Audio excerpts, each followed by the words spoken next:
The staff of the Tuscaloosa News and TideSports.com join WVUA 23's Jenn Chapman at Wilhagan's Grill and Tap Room for an in-depth analysis of the Crimson Tide and SEC football. This is Tide Sports TV. Welcome into TideSports.com TV, brought to you every week on Monday nights at 6, live from Wilhagan's in conjunction with WVUA 23 News and TideSports.com, which is the premium website for the Tuscaloosa news coverage of the University of Alabama athletics and rival networks, Alabama's team site. Joining me for our first segment, The Big Picture, brought to you by the Soup Store, is Cecil Hurt, 33-year veteran of the Tuscaloosa News. Cecil was in Dallas this weekend to catch Alabama winning in their opener against Wisconsin 35-17. And of course, we've got to start with the quarterbacks. We saw two of them play. Cecil, let's start with Jake Coker. What did you think about him playing? Yeah, I thought Jake was under control. Didn't try and do too much, but was successful for the most part with the things that he did. He had a couple of deep balls that I think he'd like to have back, but didn't turn the ball over. I think had good command in the huddle, made good reads, and so I thought it's a big relief for him. So I thought for a first game it was a good performance. And Coach Saban mentioning today at his press conference that Cooper Bateman didn't just go in to play mop-up. He went in because they wanted him in there and had a critical time in the game as well. What were your thoughts about Cooper and how he played? Well, he didn't go in to play mop-up, but it was a pretty reasonable lead by the time he got in there. But he did well. He had one incomplete pass. I think he was 5 for 6 for 60 yards, and that's good. That's what they asked him to do. I think you might see more of him against Middle Tennessee State, although they hadn't worked out exactly what that rotation will be. But I think they still want him to compete one more week. And do you think that moving forward, this is a reality that it could be a 2-quarterback system? It could be.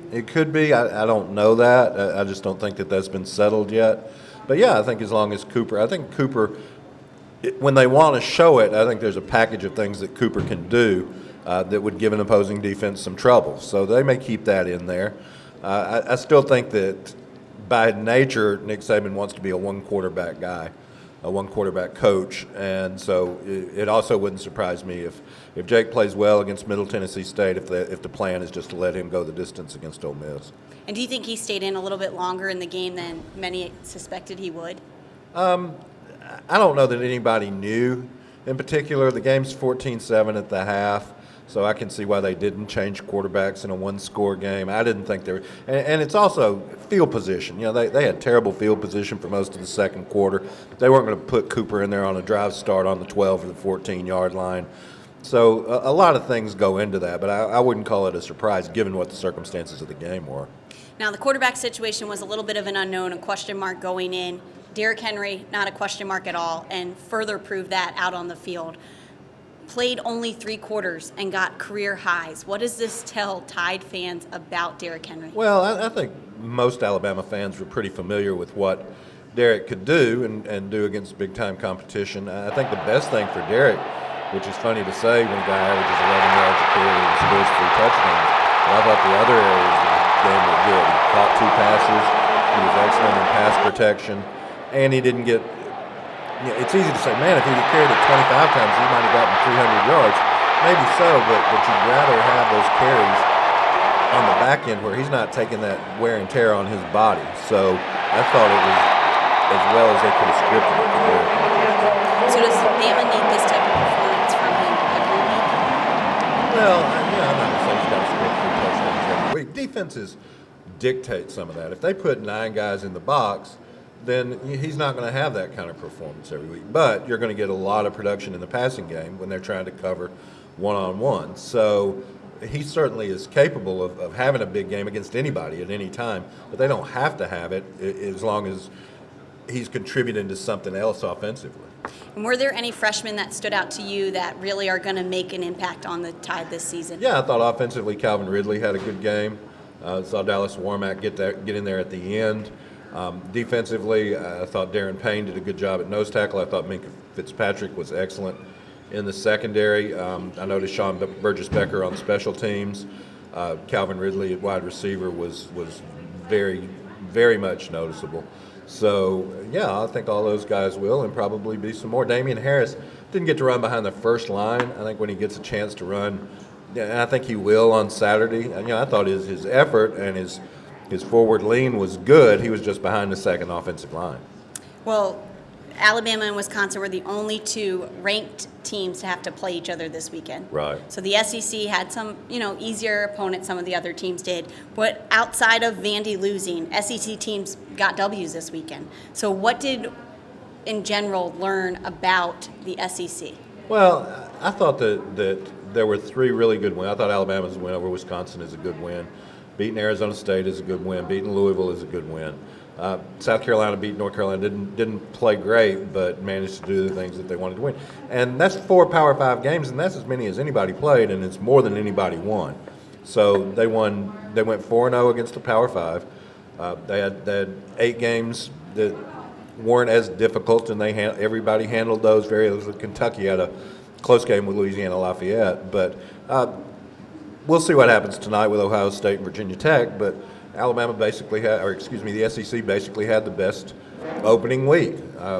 It's not the final week. It's not going to determine everything. People really, jumped on that today. The SEC's back, or the SEC's not that good. It's too early, and I don't. I'd say that all the time. People get tired of hearing me say it, but 2 things are going to happen. There's going to be some more non-conference games. Tennessee-Oklahoma is a really interesting game coming up on Saturday. And then teams are going to play. I read somebody today who's supposed to be an expert and an analyst who says, well, just because the SEC beats everybody else, that doesn't mean that they're the best, because they're going to start beating themselves pretty soon. Well, wait a minute. That doesn't make any sense. Everybody's going 500 in the league. Every league goes 500. So if you say, well, they're way better, but maybe they don't deserve a playoff team because they're not going to have one team that's going to beat 10 garbage teams like Ohio State's going to do. If the SEC is the best league, then whoever wins it should be in the playoff, period. And because somebody to get through is going to have a loss, potentially, most likely. We'll see. That's what usually happens. Had not happened since 2009 and then 2010 when Auburn went undefeated. Mm-hmm. And, that's very likely going to happen. They could have 2 losses. But you're still 2 losses in the best league. From what I saw of the Big 10, the Big 12, you couldn't lose 2 losses there if you played with one arm tied behind your back, because there's not 2 teams that are good enough to beat a good team. Outside the SEC, what teams impressed you this weekend and show their potential? Nobody. I'm kidding. I was about to say, is that a serious answer? I'm kidding. I thought UCLA looked really good. I thought their freshman quarterback made a lot of throws. The ACC, for all the people who talk about, the SEC plays these cupcake games, Georgia Tech looked really good. They're playing Alcorn State, but they looked good. They ran the ball. It's a great win for Northwestern to beat Stanford. I don't know that Northwestern is going to win the Big Ten, but I thought they played well defensively and looked really good. USC, from what I didn't see a whole lot of their game, but both they and UCLA looked pretty good. Again, Ohio State and Virginia Tech, that's going to be if Ohio State wins by 3 touchdowns tonight, that's a heck of a performance, and they're a heck of a team. They could do that. Other than that, I didn't think that there were Temple looks really good. Notre Dame? Big Ten needs to go talk to Temple. Maybe that'd help. And the upcoming games, the games you're looking forward to this week? Tennessee, Oklahoma, Oregon, Michigan State. Those are really good intersectional games. There's a conference game. There's LSU, Mississippi State. So that's going to be important. So those are. I think Tennessee, Oklahoma is going to be a really interesting game for how both those teams do. Also, Memphis and Kansas, just to reinforce how bad the bottom of the Big 12 is. All right, that's all the time we have with Cecil Hurt right now for the big picture, but he'll be joining us later on in the show to answer your questions. We'll be right back after this break.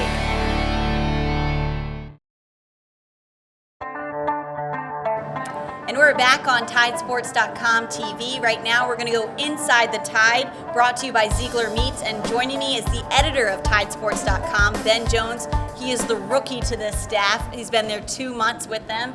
Before that, covering FSU, and then Kentucky before that, so he's got plenty of experience behind him. But like the quarterback situation, a little bit new to Alabama.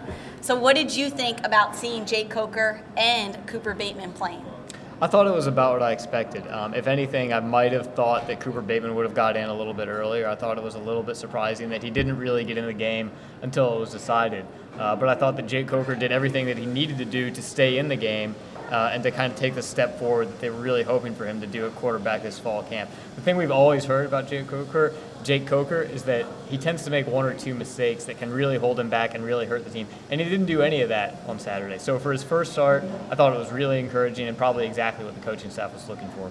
And probably what he needed as well to boost that confidence so that way he feels more comfortable being quarterback. I know after the game he mentioned that this was a dream to become an Alabama quarterback. Now that he's gotten to do it, he probably feels a little bit more comfortable. Is this something now that he can actually become the starter, the sole starter, or will this be a two-quarterback situation? I think he can definitely take it and run with it, maybe as early as this weekend. Nick Saban this morning at his press conference definitely alluded to the fact that it wasn't over, and after the game he said that Jake Coker started the game, but that doesn't necessarily mean that he is the starting quarterback. But with Ole Miss coming up the week after this, I think the coaches would probably rather get that situation figured out sooner rather than later. How do you think the offensive line helped his performance, though? I thought the offensive line played really pretty well. I think there were some people who were a little bit critical of the offensive line, which gave up 3 sacks. But I believe that one of those came when Cooper Bateman was in, was probably a little bit later in the game. Things had already kind of been wrapped up a little bit. And 2 of the sacks that happened earlier, I think it's important to remember that Wisconsin has good players. This is a top 20 team, and 2 of their outside linebackers, Vince Beagle and Joe Schobert, were honorable mention all Big Ten guys last year. This is a good program that has guys who can get to the pass rusher. And one more thing you want to keep in mind with the offensive line, if one guy on the offensive line doesn't do his job, then it can cause problems. And so especially early in the year, as an offensive line is still kind of starting to come together, that's more likely to happen. And I think defenses can be more likely to have the upper hand early in the season as opposed to further on down the road when a group has really had some time to play together.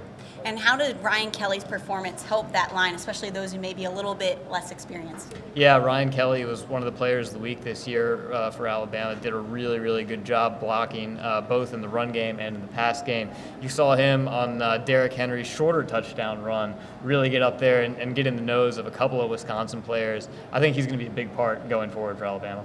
All right, moving on to the defensive secondary. This was one of the weaknesses last year. That was no surprise to anyone, something that they were hoping they have improved upon. Have they improved since last year? I think so, and I think you saw them improve during the course of the game. In the first half, Wisconsin's quarterback, Joel Stave, I've got the numbers here, he was 14 of 16 for 149 yards and 1 touchdown. In the second half, he was 12 of 23. Now, I think part of that, the 14 for 16 in the first half, might have been a little bit shell-shocked for the secondary. Probably expecting Wisconsin to run the ball. This is a program that traditionally runs the ball about 40 to 45 times a game. They only ran it 21 times. So I think we're probably expecting to see a little bit more on the ground than they were in the air, especially from Stave, who was okay last year, wasn't an outstanding quarterback. So for Wisconsin to come out firing, I think might have caught them off guard a little bit.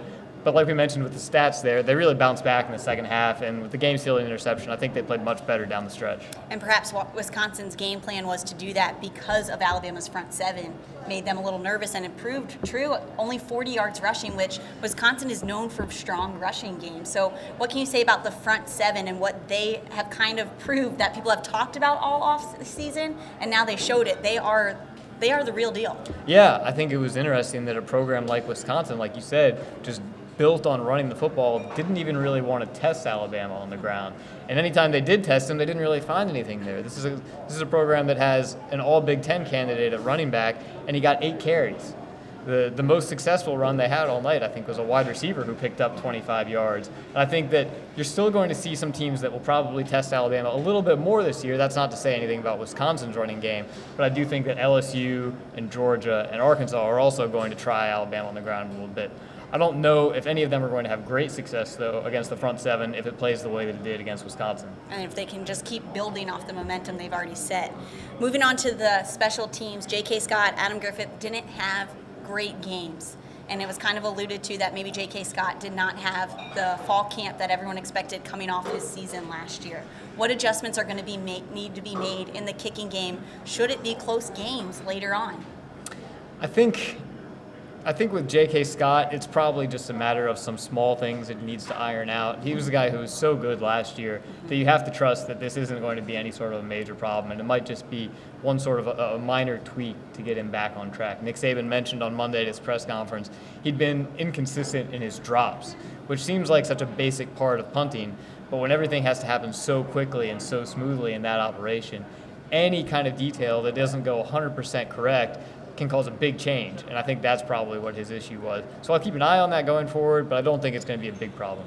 The kicking game, I think, probably is more likely to be a little bit of an issue just because it's been an issue previously. And I'm not sure what the answer is there, if it's just to keep going back to Adam Griffith, or if it's to explore other options, or if it's to be a little bit more aggressive on fourth down once you get the ball past the 50-yard line. Like when they went for it on 4th and 1 and it paid off, so maybe that will be something they kind of trust in their running game and their other offensive instead of having to go to the kicking game. Exactly. Let's talk about freshmen. What potential did you see in the freshman class that was out there playing on Saturday? Well, like Cecil mentioned earlier, I thought Darren Payne on the defensive line played really, really well. Only had 1 tackle, but that's a position where guys aren't necessarily going to pile up stats. I thought he did a really good job of getting a push on the ball against some of those Big Ten offensive linemen. Wisconsin's linemen are big guys. That's an all Big Ten center that he was going up against in Dan Bolts, and he was able to get a push and able to be effective in there. So I thought Darren Payne played really, really well for being in his first game. And Minkah Fitzpatrick, who's a guy that we heard about all through fall camp, also played really, really well. Did have the 1 penalty, which I think was a little bit costly, but he also had a sack and had a pass breakup. And as with all freshmen, I think you take the good with the bad, and there's definitely a lot of good there with Minkah Fitzpatrick. And we saw so much explosiveness out of Derrick Henry. Damian Harris getting in there, but obviously not able to show as much. Should fans get to expect to see more out of him this upcoming week? I think you will. I think this is probably a week for them to work him in a little bit earlier, assuming everything goes to plan against Middle Tennessee State. I think that in the first game of the season, they probably wanted to make sure that they went with the guys that they knew they could trust before they put in a guy like Damian Harris, who they're still learning to know whether or not they can trust him in a game. As he gains more and more of that trust, I think you'll start to see him earlier and earlier. I think this is a week when they'll be able to test that out, and you might see him being played earlier, and then see that kind of carry over going forward. And if there's a way to fire up Coach Saban, it's to bring up Kenyon Drake and to question whether he was okay or not. And that's what people did at the press conference on Monday. And he said he never questioned. He knew Kenyon Drake was fine. After this performance, he basically threw it back at the media and said, "Now do you believe me?" So what did fans and the media, what were we able to see this past weekend in Kenyon Drake? Did you see the 3rd and 26 run that he had? I think that was incredible. That was a play where I don't think Alabama was even trying to pick up the first down. When he called a draw on 3rd and 26, and then the guy goes and takes it for a touchdown. That was really exceptional and shows you just what Kenyon Drake can do for this offense. That's something that they really are going to need, I think, going forward, because trying to get through the SEC with 1 running back, even if that 1 running back is Derrick Henry, just isn't feasible. And for what Alabama wants to do, I think Kenyon Drake is just as important as any other offensive player this year. And he's also explosive on receiving as well. It's not just rushing. So. Right. They're going to try and get him the ball in different ways, whether that's running the ball, whether that's lining him up in the slot you saw a little bit, whether that's working him out on some screen routes and on special teams also. And I'm glad you mentioned about Derrick Henry, because in order for him to continue the season he's having, he's going to have to also have other people carry the ball as well, so he's not, just deteriorating himself. Right. All right, when we come back, we've got your questions from the web. That's coming up next. Cecil Hurt will be back up here with us, so stay with us.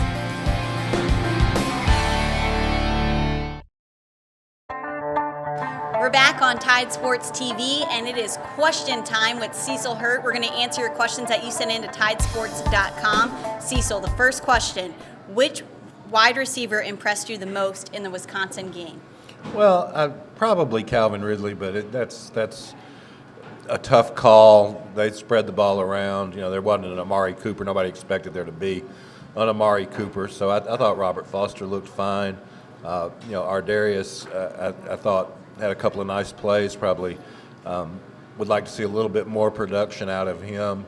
So those would be the ones. But I thought Calvin, as a freshman, looked pretty smooth. Now, I would say the point that you made about them spreading the ball around, 9 different players caught passes. That tells you that there's a lot of targets, especially for a questionable quarterback situation. It makes you feel a little more confident about who your targets are going to. Yeah, I thought for the first time in the offense, too, I want to mention Richard Mullaney. I thought he did a good job, too. Correct on that. All right, moving to our second question. Freshman running back Damian Harris saw his first action late in the game. Do you expect to see him in a more expanded role in the offense as the season goes on? I do. He played behind the second offensive line against Wisconsin. It was a little hard to judge what he could do. I thought his effort was good. And, yeah, I think as the season goes on, you'll see him get more carries. Probably starting this Saturday, although I'm not going to say that where Coach Saban can hear it. Don't fire him up. All right, for the third question, which of the freshmen, we've kind of gone over this, but which of the freshmen caught your eye? Yeah, Calvin and Damian, the two that you just asked about. Darren Payne, Minka Fitzpatrick, they all did. And there were several of the others that was one thing about it not being a particularly close game in the fourth quarter. A lot of guys got to get on the field for the first time. Lester Cotton from here in Tuscaloosa got to play. So I think they had a really good recruiting year, and I think it's going to show. That was what I was going to follow up and ask. How do you think this freshman class does rank in the last few classes that have been here? Yeah, one game, it's impossible to say, but there's a lot of talent. There really is. Can anyone run on this defense? Obviously, Wisconsin, known for their running game, could not. Can anyone run on this defense? Yeah, we'll see. Arkansas, I really, again, Arkansas wasn't playing the toughest opposition on Saturday, but I really liked what they did, which was formationally use 2 tight ends and then didn't really have to run the ball that much. Facing 9 guys in the box, they could just throw to those 2 tight ends. Brandon Allen throws for 300 yards. So they certainly have the offensive capability to spread you out, to play those 2 tights and be different. Georgia, Nick Chubb's going to be able to get some runs against anybody. He's a good running back. So, yeah, teams are going to do it. Can they consistently do it? Can they dominate the line of scrimmage against Alabama? Not. Certainly Wisconsin couldn't. And, we'll see how some of these other teams develop on the offensive line. And it looked like Wisconsin adjusted their game to kind of reflect that a little bit. Yeah. In what area does Alabama look the strongest? We may have just covered it. Well, yeah, defensively they're ahead of where they are offensively right now. I thought the secondary was better. I thought the front 7 played as anticipated, so good depth. They really wore Wisconsin down in the second half. You could really see that. So they're ahead defensively if you're looking for an area where they played better. And on the flip side of that, we're going to go to what area looks the most vulnerable. And I think normally people would say the quarterback situation, but I didn't think it looked as scary as everyone thought. Yeah, I thought the quarterback situation was fine. They got to make field goals. Adam was fine on kickoffs. He was fine on PATs. But, he had 2 makeable field goals and missed them both. And so they've got to, try and figure out psychologically what they can do for him because there's going to come a time, they left 6 points on the field with that Saturday, which didn't matter, but there's going to come a time when those 6 points are going to be important. And J.K. Scott not having the best game, not typical to what he had last year, but is that something that he could easily bounce back from? I'm interested to see on Saturday if it's just a drop situation that he can correct. If it is, then I wouldn't worry about it. I think his leg is fine. I don't think there's anything physically wrong with him. I think, like we talked earlier, I think he's just tinkered with his drop a little bit and needs to get back to a drop that he's comfortable with. And finally, moving ahead to Middle Tennessee, what do the Tide players need to do to make this one an easier game for them? Well, they'll have to be in condition. Middle Tennessee ran 95 plays on Saturday. They'll come out there, a speedball team. They'll spread it around. Something that Alabama's had difficulty with sometimes. So it's going to be hot. They're going to have to be in shape. They're going to have to be aggressive defensively and not let Middle Tennessee kind of discombobulate them with what they do offensively. And that's all the time we have for your questions this week. Send us your questions on Twitter at Tide Sports TV or email us at tidesportstv@WVUA23.com. Again, we are live every week Monday night at Wilhagan's at 6 p.m. and then you can catch us Wednesday night at 10:30 on WVUA 23.23. Thanks for joining us.